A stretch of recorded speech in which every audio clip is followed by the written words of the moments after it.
১ম কেকের অর্ডার, জীবনের ১ম কেকের অর্ডার। হ্যাঁ, ওইদিন ছিল আমার জীবনের ১ম কেকের অর্ডার। তো কখনো কল্পনা করিনি যে কখনো কেক বানাবো বা কেক আমি বিক্রি করব।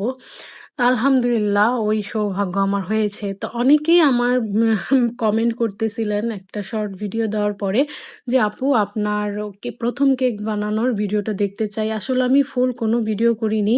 ওইদিন তো ১ তারিখ ছিল, আগস্টের ১ তারিখ। আজকে আমি ওই ভিডিও দিচ্ছি।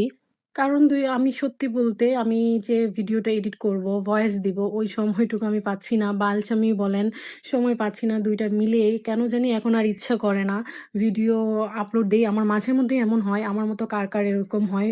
কখনো মনে হয় সারাদিনই ভিডিও দিব, কখনো একদমই ২-৩ দিন চলে যায় ভিডিও দেওয়া হয় না। তো আগস্টের ১ তারিখ ছিল আর এর আগের দিনই আমাদের বাজার করা হলো। তো পরের দিন তো অবশ্যই এগুলো আমি রাতে কিছুই করিনি, রাতেই বাজার করে আসছিলাম। তো অবশ্যই ওই পরের দিন সকালবেলা এগুলো গোছাতে হবে। আবার ছিল আমার কেকের অর্ডার। তো অর্ডারটা রাতের বেলায় দেওয়া হয়েছিল। বাজার করে আসার পরেই ফোন আসে যে, "আপু আমাকে পরের দিন কেকটা দিয়েন।" তো যেহেতু কেকের কিছু জিনিস আমার লাগতো, আমি আবার রাতে ১০ টার সময় আবার বাহিরে যাই। একা গিয়ে কেকের যা লাগে ওইগুলোও নিয়ে আসছিলাম।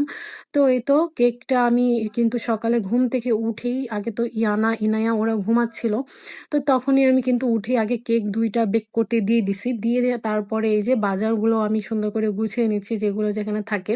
আসলে যে এই ড্রয়ারটা যখন ভরা থাকে মন কিন্তু অনেক ভালো থাকে, তাই না? আর যখন মাস শেষ হতে থাকে, ড্রয়ারটা খালি হতে থাকে আর মনে হয় আল্লাহ এই জিনিসটা শেষ।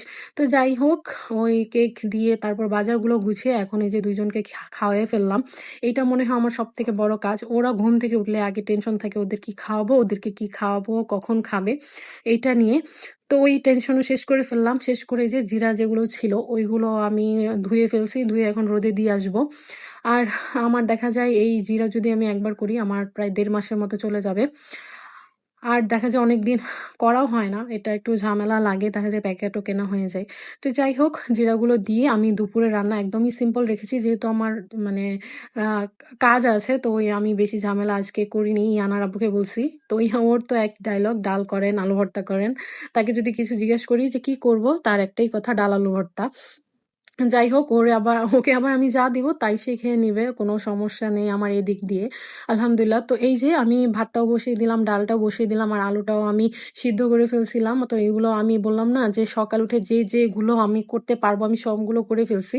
যেমন ওই আলুগুলো সিদ্ধ দিয়ে দিয়েছিলাম। তারপর কেকগুলোও আমি কিন্তু ওভেনে দিয়ে দিছি আর ওইগুলোও কিন্তু হয়ে গেছে। তো ওই কেকগুলাও রেস্ট হতে থাক, ঠান্ডা হতে আমি কিন্তু একদম দুপুরের খাওয়া-দাওয়া শেষ করে তারপর শুরু করব কেকের কাজ। আর এই যে আলু ভর্তাটাও করে নিছি। আর মানে কেকের অর্ডার সত্যি ঐরকম কষ্ট হতো না। যেহেতু আমার ২ টা বেবি আছে, ওর জন্য আমার খুবই কষ্ট হয়ে যায়। আমি এই কেকের অর্ডার নিয়ে আমার মনে হচ্ছিল কখনো একসময় যে আমি ভুলই করলাম কিনা। কারণ এই যে দেখতেছেন আমি আমার মেয়ের উপর খুবই রাগ দেখাইছি ঐদিন।